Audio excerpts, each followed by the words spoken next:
gars yi kam moo gagné challenge bi. su ma la nee aw ma far di nga ko gëm. moo tax amoo far ak ni nga jonga maa nii yow yaa dàqe kon. lii ma jaaxal dàqe woo. su ma la nee aw ma far di nga ko gëm.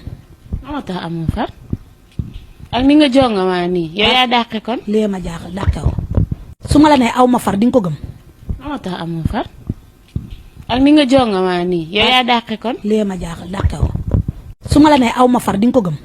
moo tax amoo far ak ni nga jonga maa nii yow yaa dàqe kon. lii ma jaaxal dàqe woo.